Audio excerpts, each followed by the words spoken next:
Olá, aqui Paulo Palhano, falando de Fortaleza. Muito obrigado já, quero agradecer a você que sempre entra comigo aqui nessas lives do Facebook. Esse vídeo, hoje dia 24 de junho do ano de 2020, daqui a pouco, estará no meu YouTube. Eu quero convidar você para ir lá e conhecer o meu canal. Tem outros vídeos, se você ainda não assistiu. Vídeos das minhas falas sobre a situação que nós vivemos no exato momento em que ela acontece, né? Como diria o outro, na cena do crime. Então, é muito bom ter sempre vocês aqui. Ontem o vídeo foi muito comentado, porque, sim, voltando aqui à questão do YouTube, se você puder ir lá no YouTube, aí você dá o seu, você se inscreve no canal, aí você dá o like, o dislike no vídeo, ativa o sininho, para que o vídeo possa ter mais gente assistindo, ok? De novo, vou dizer que eu faço vídeo aqui ao vivo, tem essas plantas aqui atrás, são maravilhosas, não é? Às vezes o som não fica tão bom porque passa carro, passa moto, essa coisa toda. Teve até uma amiga que me disse, olha, eu quero lhe ajudar a fazer uns vídeos melhores. Eu estou tomando coragem, viu, Kalina, para falar com você, para a gente ver como é que a gente faz os vídeos melhores, para que as pessoas possam assistir melhor. Então, eu faço assim, na rua, e vamos ver se dá certo assim, não é? Então quero já agradecer a você que já fez seus comentários no vídeo de ontem, que eu falei sobre o cristão e a política. E também hoje eu quero lhe fazer um outro desafio para que você possa também entrar, não é? Colocando aí as suas falas, colocando o que é que você acha. E a pergunta é a seguinte de hoje, não é? Nós podemos aplicar os valores cristãos, nós que somos cristãos, numa sociedade com implicações laicas. Sabe, o Estado é laico. Você sabe o que é o Estado ser laico? O Estado ser laico... Bom dia, Marcos. Bom dia, Frota. Bom dia, o Frota, não é que está aqui? Bom dia, quem mais está aí? Dá um sinal para saber que você está aí. Enfim, existe uma discussão de que o Estado é laico. O que é o Estado laico? É que o Estado não pode ter religião. O Estado é para a sociedade como um todo.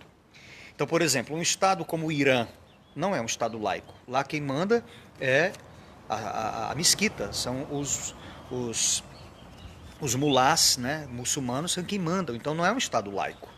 Estados Unidos é um Estado laico, né? A maioria dos países é laico, mas países que são dominados pelo islamismo, eles não são laicos, eles são dominados pela estrutura. No passado, na história do cristianismo, os estados não eram laicos.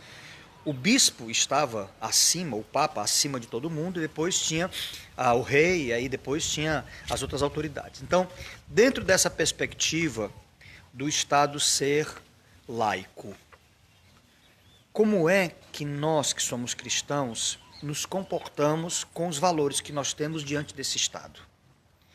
Então, se você puder colocar depois aqui os seus comentários, seria muito bem-vindo. Eu acho que enriquece essa discussão. Porque hoje no Brasil existe essa polarização. De um lado você tem uma sociedade esquerda, e essa sociedade canhota, ela tem diversos desdobramentos éticos, morais, civis e até espirituais. E do outro lado você tem o pessoal mais conservador, o pessoal da direita. E uma sociedade que é conduzida por esses valores da direita, ela também tem desdobramentos éticos, morais, civis e de outras naturezas.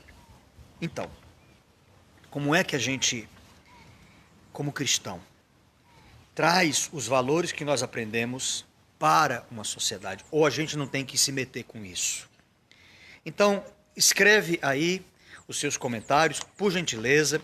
Escreve aí o seu texto, eu leio de todo mundo, curto lá, dependendo de como for eu faço algum comentário, mas é muito importante ter a sua participação aqui nesse vídeo. Bom, então hoje, o primeiro argumento que eu quero colocar para você é que há uma diferença entre igreja enquanto instituição e Estado.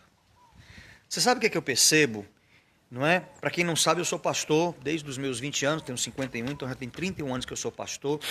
O que eu percebo é que a grande tentação das igrejas é quererem ser pequenos estados, não é? Ela quer ser, e muitas vezes o pastor, o líder daquela igreja, ele tem uma tentação de querer transformar aquela igreja num estado, num pequeno estado. Por exemplo, se você vai numa igreja presbiteriana, as mais tradicionais, né? Porque hoje os nomes não querem dizer mais muita coisa.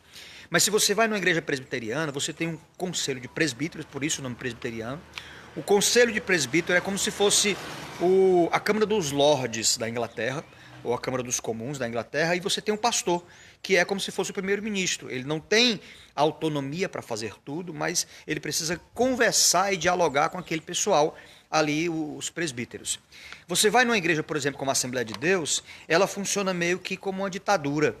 Ela tem um presidente, que é o cara que manda e desmanda em tudo, e acabou-se. Ele vai lá e estabelece, pronto, e os diáconos ali não estão ali, os diáconos, os evangelistas, o pessoal que está ali, não está ali para, digamos assim, como se fosse um congresso nacional. Não, eles estão ali para obedecer o pastor e estamos conversados, não é?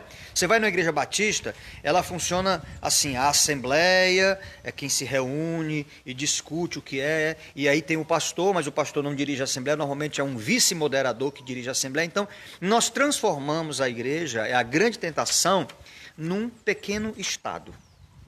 Por isso, preste atenção, nós às vezes queremos levar essas dimensões da igreja, não é? Que é uma instituição própria, de congregação, ela é para congregar pessoas especificamente. A igreja não é, digamos, embora ela seja pública, ela seja aberta ao público, mas ela é de domínio de um grupo específico, de um grupo da congregação. Ela tem uma implicação celebrativa, não é? Essa igreja tem implicação celebrativa e ela tem uma implicação de educação especial. Qual é a educação especial da vida da igreja? É a educação da Bíblia, não é? É a educação a partir do que a Bíblia diz.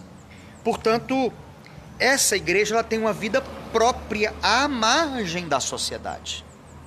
Embora os seus membros sejam participantes da sociedade, ela tem uma vida à margem da sociedade, porque é uma vida própria dos congregados daquela instituição.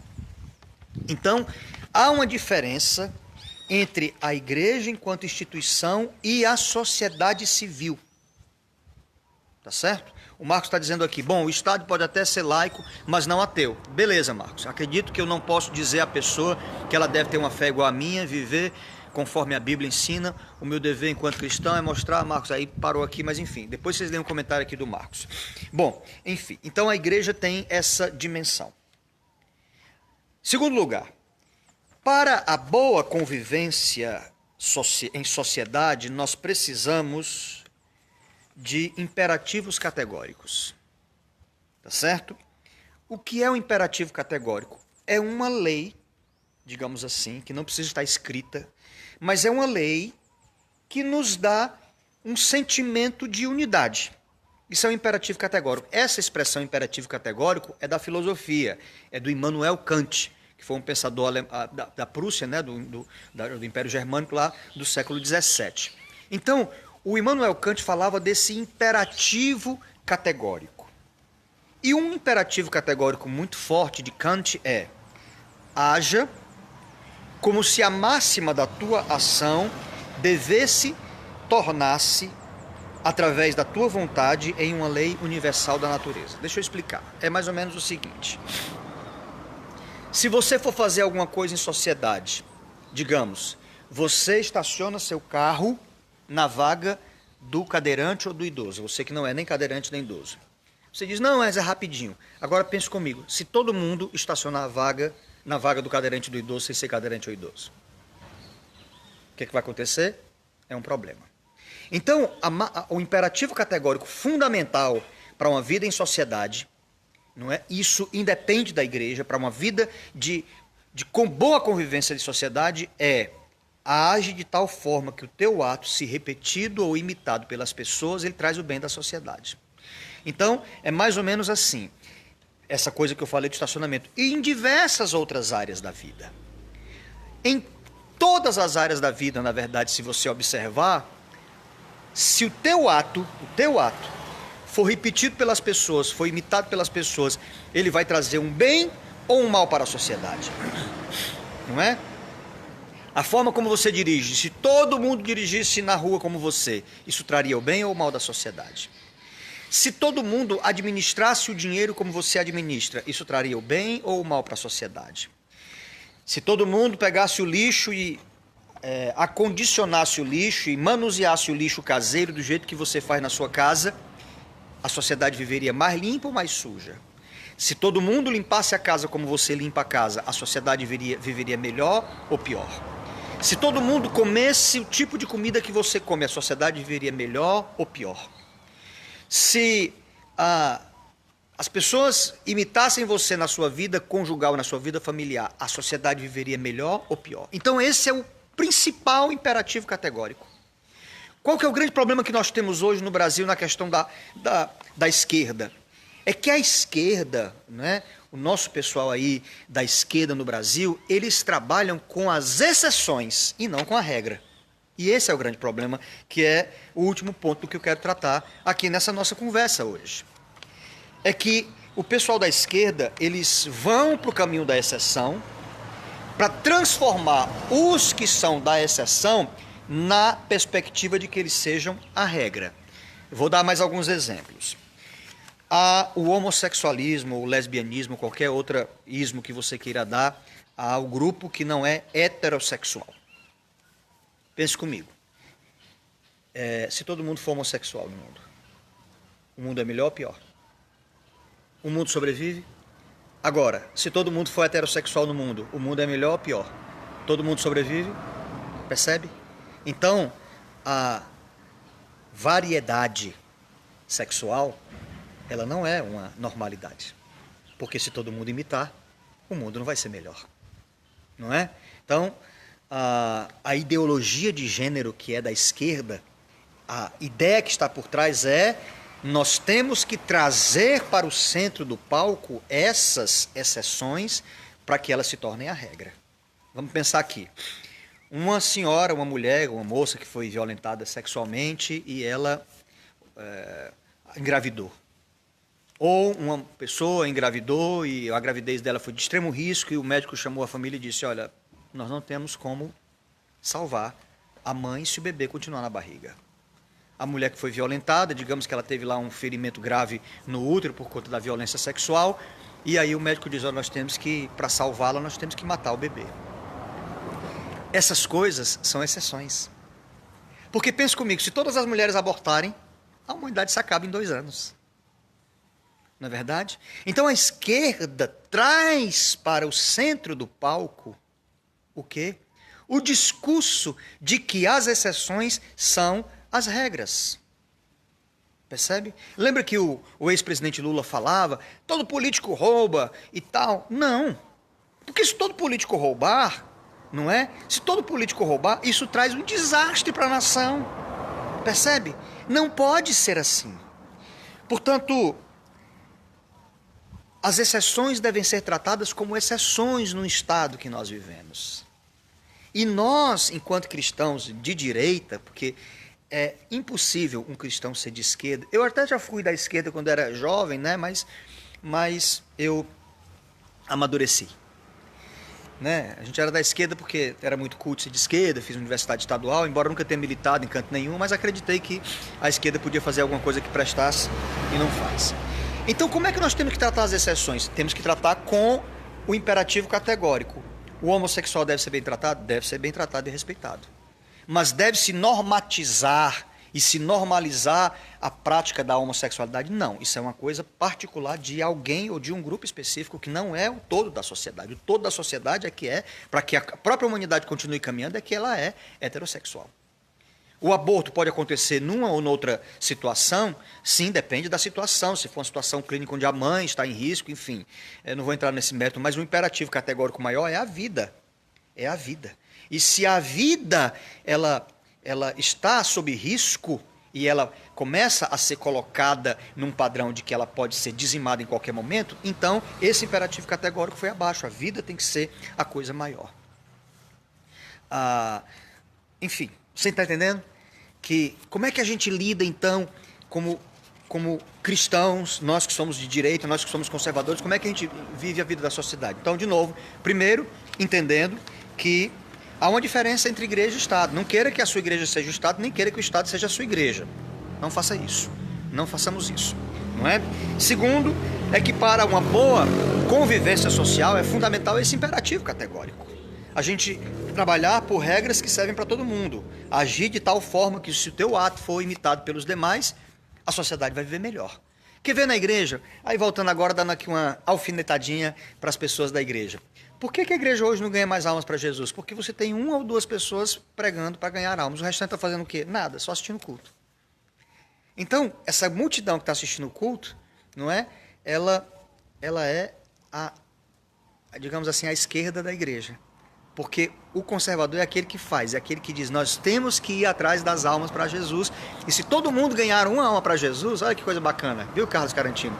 Fala lá na tua igreja, ó, se cada uma pessoa ganhar uma vida para Jesus por ano, numa igreja que tem 100 pessoas, em um ano ela tem 200, em 2 anos ela tem 400, em 3 anos ela tem 800, em 4 anos ela tem 1.600. É uma PG, uma progressão geométrica. Mas enfim, então você percebe como o grande trunfo da questão da vida em sociedade são os imperativos categóricos, ok? E qual é o maior imperativo categórico que a gente tem para fechar esse nosso momento? É que deveria nos bastar amar a Deus e ao próximo. Aquilo que você está fazendo é uma expressão de amor a Deus, não é? Só foi o Bolsonaro dizer Deus acima de tudo, né? O Deus acima de todos, que o inferno se levantou. É um meme que tem aí na internet, não é? Mas ele está certo, não é? Deus acima de todos. Isso deveria ser o nosso imperativo categórico maior. O que você está fazendo político honra a Deus? O que você está fazendo na sociedade honra a Deus? E aí, amar o teu próximo. O que você está fazendo? Você acha que um político roubar dinheiro é uma expressão de amor ao próximo?